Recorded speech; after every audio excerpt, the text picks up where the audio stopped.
we decided to trade up for a nicer parking garage. Yeah. Oh, okay. So we actually did. This is playing on Disney Plus, but then we figured out that it was actually cheaper to go see it in the movie theater than to pay the extra premium price for. I learned my lesson on the live action Mulan. This one's playing, which also had the premium price thing or whatever the hell they call it, the upcharge. So this one was like, there's a movie theater open nearby. It's playing it. Well, actually, this doesn't happen very often. It's cheaper to go see it in the movie theater. And since we got popcorn, and they gave us butter on the side now. So you get like this thing of popcorn, and I never realized how yellow the butter is, right? Until they give it to you in this little plastic container that looks like you're getting a thing of popcorn with a side of a urine sample that you're pouring on there.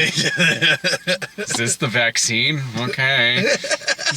Drinking someone's urine sample. Fine. All right. Fine. I need something to eat during the movie. And I don't know if this was the case with you. I didn't even touch the butter, and none of it got on the side or anything like that. I just held it up, kind of drizzled a little bit on the top, and the greasiness is so powerful with movie theater butter. It got all the way down to the bottom. No, not well. That maybe, but no, there was some on my hands. Yes. My hands were like wildly greasy. I'm like, it seeped through the plastic. Yes. Like, I should have asked this a long time ago. What is this doing to my insides? It's just. No wonder it just goes right out of you very, very quickly. It just melts through everything. Sure. Well, anyway, now it lubricates your system. It does, yeah. Well, now that we've talked about urine samples and shitting it out and popcorn and parking garages, let's talk about Disney's Raya and the Last Dragon. Jesus. We had to get the important stuff out of the way first. Urine and parking garages. Now let's talk about dragons. No, I am glad we saw this in the theater. Like, me too. One, because this was the fourth movie that we had today. Mm-hmm. I was tired after the second movie, so I'm like, I'm glad the fourth one is in the theater, so I can be a lot more focused and pay attention to this a lot more, especially because it is the most epic movie that we watched today. Mm-hmm. No offense to Curse of the Blind Dead. That review will be coming up. That review will be coming up in a couple days. But anyway, this I think you called it after that movie when you said this would probably be the better movie that we'd watch today. Mm-hmm. And it was. It was. It was. There is some really cool shit in this movie, man. Between the fight sequences that are. I am glad that we saw this in the theater, because not only are the fight sequences, just on a choreography level alone, really engaging and suspenseful and incredibly well done. It's got a way about it, too, with its camera movements of really making you feel like you're there as part of the action, without it being so chaotic that you just can't tell what's going on. Yeah. No, not the case at all. It's got a really good flow to it. And again, kudos to everyone involved with this movie. Yeah. Because I think a lot of this was had to be made from their houses. Yeah. Man, like, with the way that just down to the hair, the faces, the tics that they have when they're talking, it's getting into some uncanny valley shit. Like, the more these animated movies come out, like, it's starting to get a little bit scary, honestly. It is really amazing what they're doing with animation these days. Here's the trick: we just had to start doing it from our houses. I really liked this movie. There was, my God, it was such a well-told story. The characters were all very likable. The message was very... The message is very good. Message is very inspiring. One that I think we needed right now with this pandemic. It's even about them fighting a plague. And it's very, it does have a lot of relatability to it. Half of my town is stone people. Wow. It really does. Like, look, the virus hit our neighborhood a little bit differently. Like, so now after seeing this movie, we just need the dragons to come back, and we can all not turn to stone again. Dragons will help us get rid of COVID. It's very relatable. It is. No, it is a very good. The morals in this are really good. It is. There are some very touching moments in the movie. Yeah. Was not a fan of the comedy in this movie. Really? Yeah, I really wasn't, man. There's so much that I admire about this movie, from our lead character to the arcs that several characters and civilizations that are in this movie that are at war with each other. And down to a lot of this is set in motion just purely out of being gullible and clumsiness. So, but again, that leads somewhere, and it leads to bigger issues about the movie involving trust and empathy and being able to see different points of view from these different societies. A lot of that it was doing very well, and it made certain characters likable. Again, especially how well animated the movie is, how really they gave a uniqueness to each of these lands that they travel in. It's a quest film where they got to find different parts of this, of the orb to, if you've been following the news and the virus, keeping us from turning to stones and dragons. Sorry. When it's a good movie, I gotta find some things to talk about. Usually that lands on sarcasm. So, but a lot of the comedy and jokes, not so much. You weren't a fan of that? No, not when... I'm going, make up your mind, movie. Is this ancient civilization or are all of these characters on Tumblr? Like, when you've got... I'm sorry, when you've got characters who will go like, oh my god, I nerd out on dragons too. As if, oh, I bet that's super awkward with your parents. Yo, what's the sitch? Oh, don't let me get in your biz. Check out those big booty bugs. Oh, I said booty. Gonna say it again several more times. It's, okay, it's fine if you're through and through mostly a comedy. Because, yeah, there's plenty of animated things that are taking place in a different time or a different land that are jokey like that and have some slang in it. But a lot of those, you accept it a lot better when it's a very cartoony world or a very comedic world. This is like you're watching something like Dragonheart, only instead of Sean Connery, you got Steve Urkel to be the voice of the dragon. I wasn't really into that.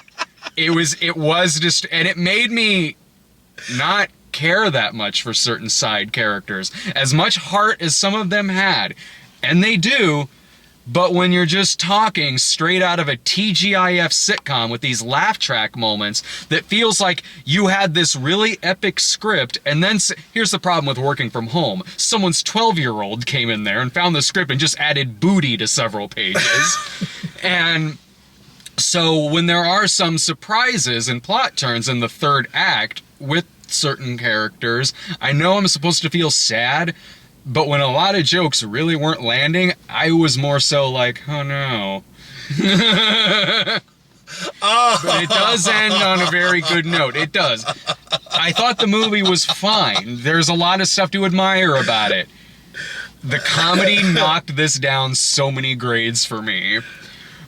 But that's because it just wasn't landing on me. I don't dislike this movie at all. Just, whoa, can bad jokes really kind of drain something? It's something for me. And see, I get what you mean. Like they definitely didn't fit the time period that they were in. But I gotta disagree on like I was charmed by a lot of the stuff that it said. I'm sure a lot of people will be. Like they were talking about they were discussing a plan. Which plan do they use to get one of these pieces of the orbs?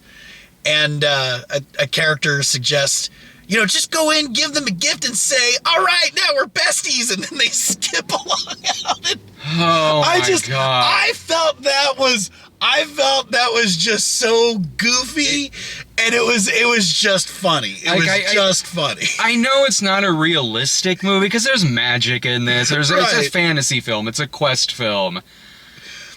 That stuff just didn't mesh with me for a lot of other stuff. I felt it was like you're watching Game of Thrones and then one of the dragons just goes, "It takes one to know one."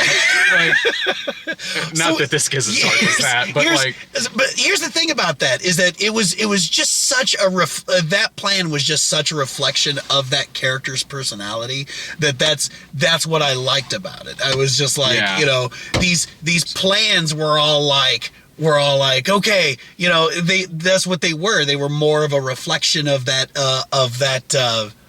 character. And you can do that because that is the lessons this character is teaching are good. They're certainly not bad. Yeah. You can do all of that stuff without having someone just go, "Oh, ain't you jelly?" Like true. But it just I'm sure it's going to charm a lot of people. Yeah. And I'm not like I'm not here to take that away from anyone because this isn't a bad movie at all. It just didn't work for me. Right on. But that's just me. I'm not saying don't go see this movie. There's a lot of stuff to really like about it. I did enjoy that as much as like I love musicals. I did find it refreshing that this movie isn't one. Like, it's a Disney animated movie that's not. Yes.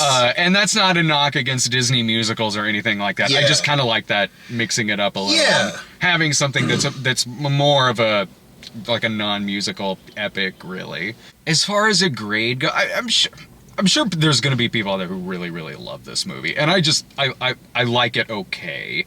I'd give it, because it's so well animated and well done, and just how impressive they made this with the limitations that they had, I'll give it a B.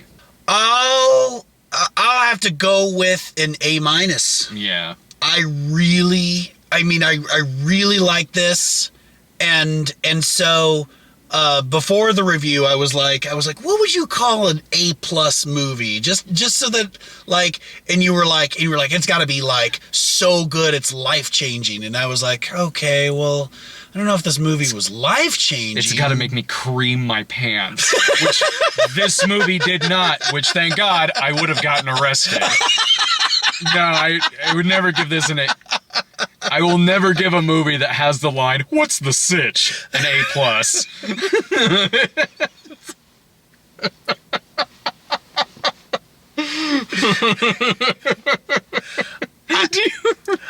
Go ahead. I get what you like. Like I said, you definitely have a great point about the dialogue being out of place, but man, but that it just didn't work for me. Yeah, and I don't know. Like I said, it just was more of a reflection of that character, and I dug that. I did. Yeah. I dug that. But no. I can't really go so far as to say come out of this movie and be like, "Oh my God, that just changed my life. Oh my God, A+." Right? No, you're gonna get that dragon tattooed on your ass.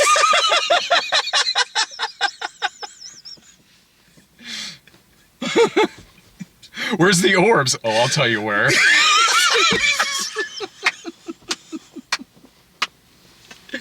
Do you remember the guy when the Emoji Movie came out and there was the guy that got arrested for jerking off during it? What? Whoa! Well, now that we're done reviewing Raya and the Last Dragon, let's get back to masturbation in the Emoji Movie. Yeah. Look it up. Look it up. This happened. I'll look it up. I will look it up. Oh my God. Yeah. It was like, man. But I do miss reviewing movies with Dave. I'm kidding, Dave. He didn't jerk off in that movie. Other movies. Other movies, absolutely. I specifically remember God Bless the Broken Road.